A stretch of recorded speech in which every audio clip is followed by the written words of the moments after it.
ओम नारायण विद्महे वासुदेवाय धीमहि तन्नो विष्णु प्रचोदयात्। नमस्कार दोस्तों, आप सभी का मेरे चैनल में हार्दिक स्वागत है। आप सभी को पाप मोचनी एकादशी की हार्दिक शुभकामनाएं। भगवान श्री हरि विष्णु माता लक्ष्मी की कृपा आप सभी पर हमेशा बनी रहे। दोस्तों, आज हम सुनेंगे पाप मोचनी एकादशी की व्रत कथा। पाप मोचनी एकादशी का व्रत चैत्र मास के कृष्ण पक्ष की एकादशी को किया जाता है। 2024 में पाप मोचनी एकादशी का व्रत 5 अप्रैल को है। इस व्रत को करने से मनुष्यों के जन्म जन्म के पाप धुल जाते हैं। तो अगर आपने व्रत नहीं किया है तो भी आप इस व्रत कथा को सुन के और भगवान विष्णु की पूजा करके असीम कृपा प्राप्त कर सकते हैं और कई गुना फल मिलता है। तो अगर आप व्रत करने में सक्षम हैं तो व्रत भी कर सकते हैं। तो अगर आपने व्रत किया है तो इस कथा के बिना आपका व्रत पूर्ण नहीं होगा। तो इस कथा को अवश्य सुने। और एकादशी की फुल वीडियो मेरे चैनल पर आ चुकी है, तो ज़रूर देख लें। उसमें आपको पूजा का मुहूर्त और इस दिन क्या करें क्या ना करें, पूजा विधि संपूर्ण जानकारी मैंने दी है। व्रत में क्या खाएं क्या नहीं खाएं। तो अभी सुनते हैं पाप मोचनी एकादशी की व्रत कथा।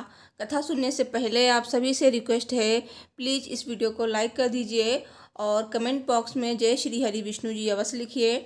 और चैनल को अगर अभी तक आपने सब्सक्राइब नहीं किया है तो प्लीज़ सब्सक्राइब कर लीजिए। बेल को ज़रूर प्रेस करें ताकि आपको मेरी आने वाली नई वीडियो की नोटिफिकेशन मिल सके। तो चलिए कथा शुरू करते हैं। सब बोलिए भगवान विष्णु जी की जय, माता लक्ष्मी की जय, माता एकादशी की जय। एक बार धर्मराज युधिष्ठिर ने भगवान श्री कृष्ण से पाप मोचनी एकादशी व्रत के बारे में बताने को कहा। तभी श्री कृष्ण जी ने उनको पाप मोचनी एकादशी व्रत की विधि और महत्व को उस कथा के माध्यम से बताया, जिसे ब्रह्मदेव ने नारद मुनि को सुनाई थी। तो आइए सुनते हैं।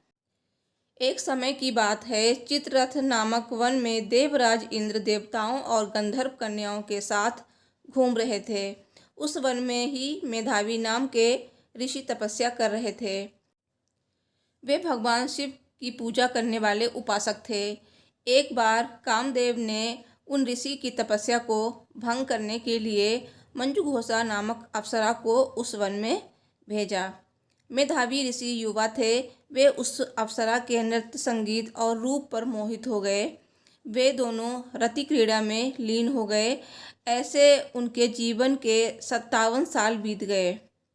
एक दिन मंजुघोषा ने मेधावी ऋषि से वापस देवलोक जाने की अनुमति मांगी। तब मेधावी ऋषि को ध्यान आया कि वे तो वन में तपस्या करने आए थे और इस अप्सरा के कारण वे पथ से विचलित हो गए। मेधावी ऋषि ने क्रोध में अप्सरा मंजुघोषा को पिशाचिनी होने का श्राप दे दिया।